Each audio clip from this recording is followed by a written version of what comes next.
Se está cumpliendo un año de la captura de Ovidio Guzmán del Culiacanazo 2.0. Estaba pensando desde hace algunos días, y ustedes a lo mejor coincidirán conmigo, que antes de la elección de este año va a haber una captura de algún capo.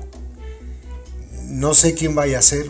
Yo pudiese pensar que se trata de otro de los chapitos, pero va a ser alguien muy relacionado, creo yo, con el tema del tráfico del fentanilo, porque eso es lo que más le preocupa a los gringos.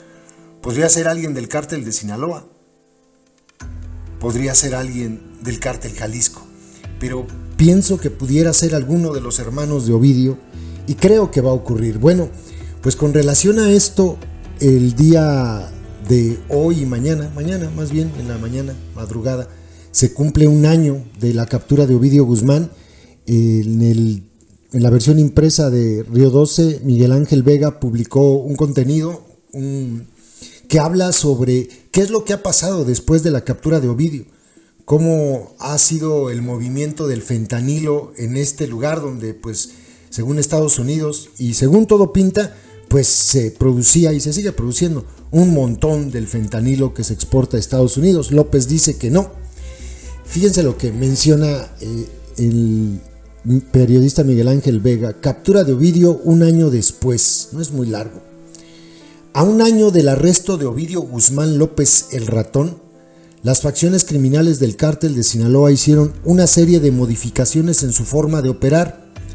Pues no solo se siguieron armando, esto que dice es muy interesante, chequen esto, se están armando para poder reaccionar ante lo que no pudieron reaccionar hace un año. No solo se siguieron armando hasta los dientes, sino que prohibieron la producción y tráfico de fentanilo en los territorios donde operan. De acuerdo a personas consultadas por este semanario y quienes trabajan para las facciones de los Chapitos, Ismael El Mayo Zambada y grupos que operan en la zona de Badiraguato, la medida habría surgido a partir del arresto de Ovidio el 5 de enero de 2023 en Jesús María, pero habría ganado relevancia en abril, una vez que el Departamento de Justicia de Estados Unidos anunció que iría con todo contra los hijos de Joaquín Guzmán Loera el Chapo. Lo que se dice es que los menores solicitaron un encuentro con otros líderes para acordar prohibir a la plebada que ya no produjera chiva sintética, o sea, fentanilo, ya que el negocio principal de ellos era la cocaína y porque el fentanilo que se producía en sus territorios les estaba causando muchos problemas, dijo una persona que tiene nexos con la facción de los Chapitos y El Mayo y quien solicitó no se revelara su identidad. Esa información fue confirmada por otro grupo que opera en la zona de Badiraguato, ajeno a las facciones de los Chapitos y El Mayo, y quien detalló que su patrón también prohibió que en su territorio se produjera fentanilo porque la DEA andaba bien dura. Se prohibió igual que en Culiacán, y a quien agarren cocinando chiva sintética, pues ya se imaginan lo que le van a hacer, dijo el jefe de sicarios, quien también solicitó el anonimato. Simultáneamente a la prohibición, las facciones también prohibieron la llegada de precursores que venían desde China y empezaron a armarse como nunca, pues a pesar de que estaban preparados para enfrentar al ejército y a la marina para cuando estos llegaran, nadie esperaba un ataque aéreo como ocurrió durante el arresto, y los más de 1000 sicarios que desde hacía 3 años esperaban el llamado para rescatar a Ovidio fueron silenciados. Esto es muy interesante. Es muy interesante. Por los 3 helicópteros Black Hawks que utilizó el ejército. Es que me quedo pensando, pues, ¿qué están comprando, no? Y una avioneta, mientras que la infantería básicamente fue una patrulla para distraer la extracción que se hizo por aire. Sí me quedo pensando, ¿qué están comprando? Armas antiaéreas. Tienen la capacidad económica y las formas de meterlas a México. Esto es algo muy serio, ¿no?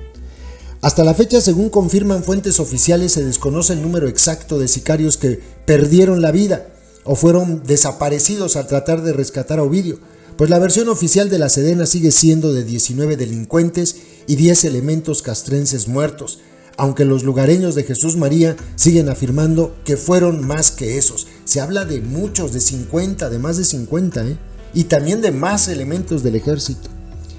La prohibición de producir y traficar fentanilo trajo un descontento general entre los cocineros y traficantes de esa droga, y quienes trataron de burlar la orden fueron muertos o desaparecidos.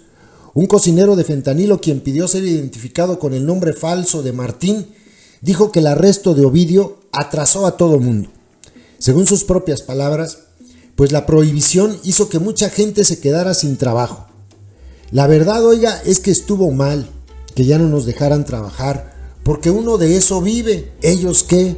Ellos siempre han tenido dinero y tienen mucho poder y pueden detenerse en sus negocios ahorita mismo y vivir bien el resto de sus vidas, pero nosotros no, dijo el cocinero, refiriéndose a los chapitos.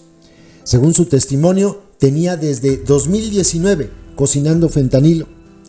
Por aquel tiempo ocurrió el primer Culiacanazo, y como rescataron a Ovidio, nos mandó decir que no cocináramos fentanilo porque el gobierno iba a venirse con todo. Y todo el mundo paró, pero como al mes nos juntamos y le mandamos decir a Ovidio que nos diera chance, que le pagábamos una cuota, pero que nos dejara trabajar, recordó el cocinero. De acuerdo a Martín, este cocinero, la respuesta de Ovidio fue que cocinaran bajo responsabilidad propia, pero que escondieran bien las cocinas y que no había necesidad de que le pagara ninguna cuota. Martín, como muchos otros cocineros, continuaron cocinando y ganando dinero hasta que el ejército regresó con el segundo Culiacanazo, y esta vez sí se llevaron a Ovidio. A diferencia del primer arresto de Ovidio, esta vez no hubo ninguna advertencia para que dejaran de cocinar fentanilo, sino que fue una orden directa de los chapitos. Pocas semanas después, 3 presuntos cocineros de fentanilo aparecieron muertos, literalmente sepultados en al menos 150,000 píldoras M30, cuyo ingrediente principal es fentanilo. Se dijo entonces que habían desobedecido la orden de los chapitos y ahí estaban las consecuencias. La orden coincidió con una embestida por parte de la Sedena que, según documentos publicados por la agencia Reuters, por cierto, este es muy interesante, concluyo el párrafo y les cuento. El 89% de los laboratorios de fentanilo localizados y destruidos por el ejército estaban localizados en Sinaloa, mientras que el 4% en Durango y el 3% en Michoacán.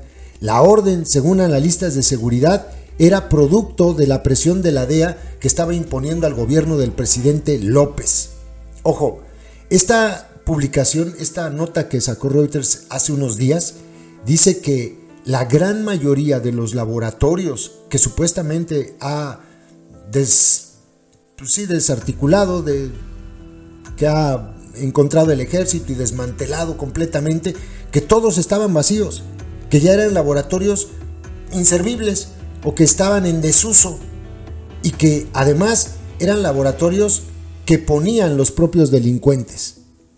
¿Quieres un laboratorio? Vete allá, allá tenemos uno que no vas a encontrar nada, pero ahí está todo para que te tomes la foto. Bueno, continúo. Es claro que existe una orden directa de ir tras los chapitos, y es claro que en gran medida se debe a la humillación que sufrió México cuando rescataron a Ovidio en 2019. Y una forma de mostrar que están trabajando es enfocarse en su territorio, dijo Guillermo Valdés Castellanos, exdirector del CISEN en México.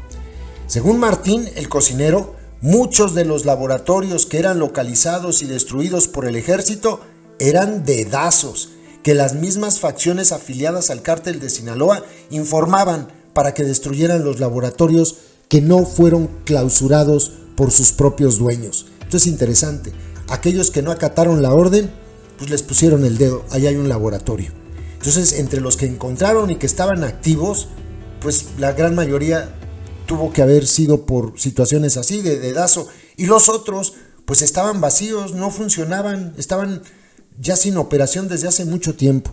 Esto es lo que publicaron en Río 12, Miguel Ángel Vega, sobre este año, un año después de la captura de Ovidio Guzmán. A ver a quién detienen, hagan sus apuestas. Yo digo que va a ser uno de los chapitos. Y si no, va a ser alguien directamente relacionado con el fentanilo. Por ahí va el asunto. ¿Ustedes qué creen?